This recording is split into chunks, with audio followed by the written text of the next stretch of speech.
to try to stop the desert from encroaching further south into the Sahel. The idea to create a huge strip of vegetation crossing the entire African continent. That even some of the land, the rocks, the mountains, the hills and so on, it cannot be a linear process. The second big challenge that makes it not technically sound. Burkina Faso is rising, and it's not with oil rigs or skyscrapers, but trees. President Ibrahim Traoré has just announced a historic 20 million tree campaign. But this isn't just about reforestation. Ibrahim Traoré'S Green War, 20 million trees to save Burkina Faso. The beginning of the Green Dream. In the heart of West Africa, where the Sahel stretches wide and dry, something extraordinary is unfolding. A leader, a soldier, and a visionary, President Ibrahim Traoré, has declared war. Not with weapons. Not with bullets.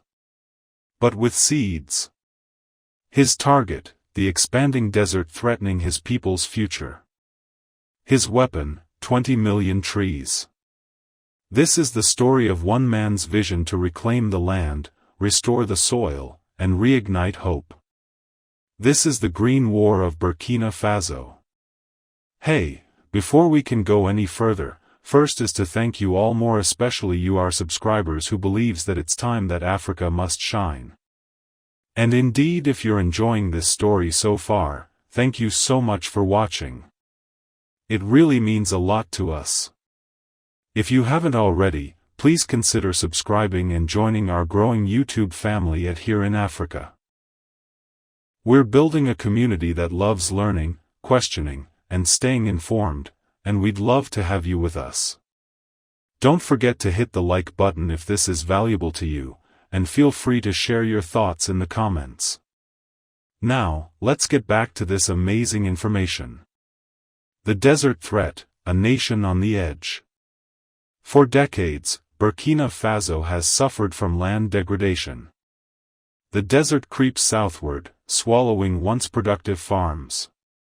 Rainfall becomes less predictable. Harvests shrink.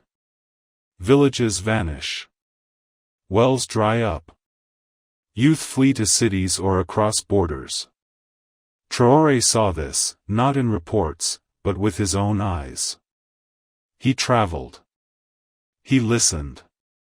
He walked the barren lands with farmers, mothers, and soldiers. We must fight back, he said. Not tomorrow. Today. So began the largest environmental movement in Burkina Faso's history. From soldier to planter-in-chief. Traoré is a military man. He understands strategy. Logistics. Discipline. And he applied it all to Operation Green Burkina. First, a national call: every citizen must plant. Every soldier must dig. Every village must green. Next, partnerships, local farmers' unions, foreign environmentalists, drone mappers, and youth movements.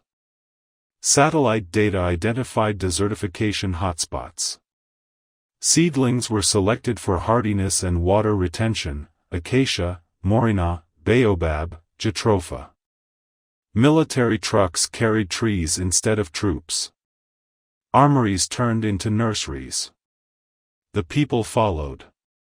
Tree by tree, building the future. Day by day. Week by week. Tree by tree.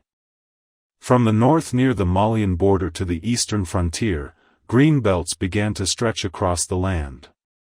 Schoolchildren planted trees during lessons.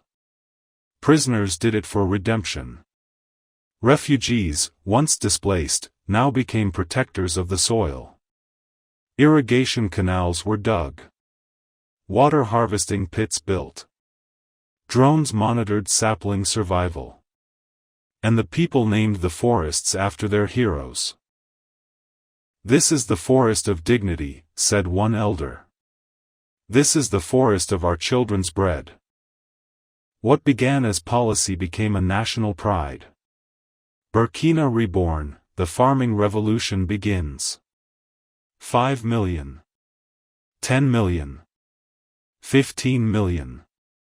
By the end of 2025, over 20 million trees were in the ground. And the change was real.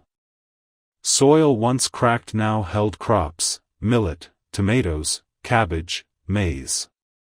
Where goats once grazed aimlessly, now stood green corridors. Birdsong returned. Rain patterns slowly shifted. Foreign scientists came to study the miracle. African leaders came to learn. And Traoré? He simply smiled. We did not wait for help. We became the help.